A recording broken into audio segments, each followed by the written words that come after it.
So, good morning. Hi guys. Look who's next me, Mr. Gordon, you know. By coincidence, he was traveling, messaged me, hey look, where do you live? We catch up.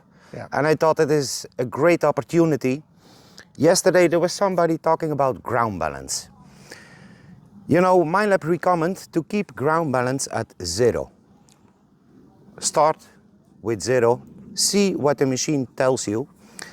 And if you read the manual, they say when you have a lot of feedback from the soil, you can try to do a ground balance, see if it improves or if it gets worse. You know, that's how it works, but start with 0. I see a lot of people, they say, yeah, we do a ground balance all the time. Now, let me show you something. So I reset as usual the machine, factory settings, put life can be simple in it. And people, they just, yeah, we're gonna do a ground balance. You know, I go into the ground balance menu, push the button, do like this, and I'm gonna look at the screen. You have to trust me on this one. Ground balance of 18. You know, and that's how they take off. This is wrong. You messed it up for the rest of the day. Gonna show you how to do it. So keep in mind, stabilizer is on 1. If you engage it to 4, 5, 6, it will also give a bad result on ground balance. So bring it back to 1 or 0. Open your horseshoe. Look, I'm gonna listen to the machine.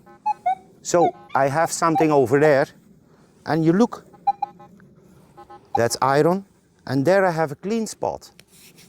So I'm gonna perform a ground balance on this spot because we are looking to the ground. You know, we want clean soil to do a ground balance, not a soil combined with anything. So we're gonna do a ground balance over here. And I have a ground balance of 8. This is the right thing to do, okay? Now I'm sure my ground balance is correct to my situation. But you know, ground balance of 8 is peanuts, so I could leave it at 0.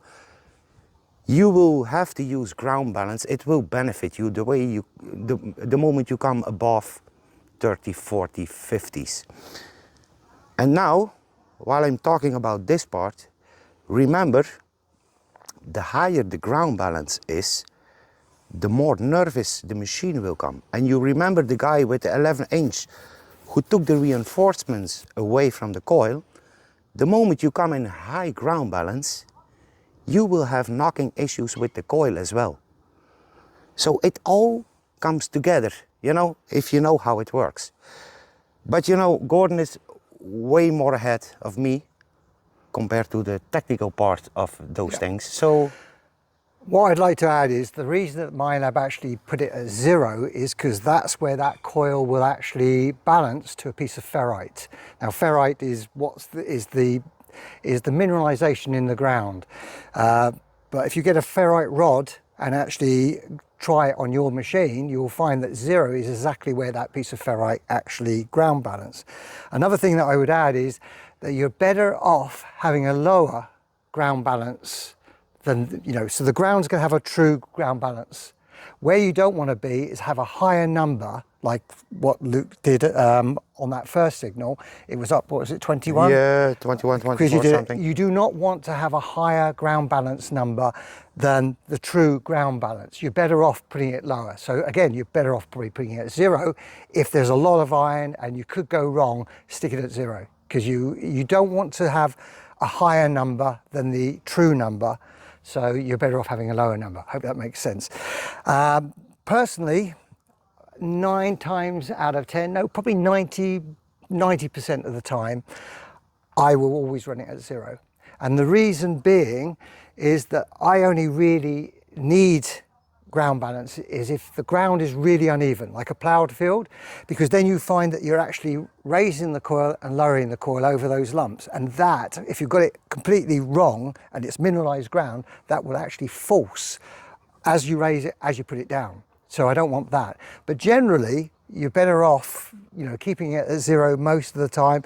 I mean, what happens sometimes when you actually ground balance, okay, you make the ground noise go away, but as you're swinging over things that normally wouldn't give you a target response, like pieces of ceramic, hot rocks, by ground balancing it to the ground, suddenly they start chattering. So that's probably what you're saying, that on the higher numbers you're hearing the chattering. Yeah. It's those elements that you normally wouldn't hear, but you've made the machine further away from those particular things, like as I say, ceramic, hot rocks especially. So 90% of the time, try to run it just at 0, and then use ground balance if you have a specific problem, like on mineralized soil on ploughed soil, and if you want to get that extra bit of depth. But as you said, if it was at 8, I'd put it at 0 anyway. Oh yeah, yeah. I wouldn't, that's what I do. I mean, if it's at 40, 50, the ground balance, then there will be some sort of benefit to it, as long as you don't get excessive noise, as I said, from those elements. And that's it. That's what I'd like to really add. Yeah, I think we should do this more together, mate. Yeah. Yeah, it works. Okay. Easy. Life can be simple. We will be Keep it getting simple. married soon. Yeah. You know, do we invite all 11,000 of them? Don't think so. Okay, ground balance. Thanks, Gordon. Right. No and problems. people, enjoy it and enjoy the beast.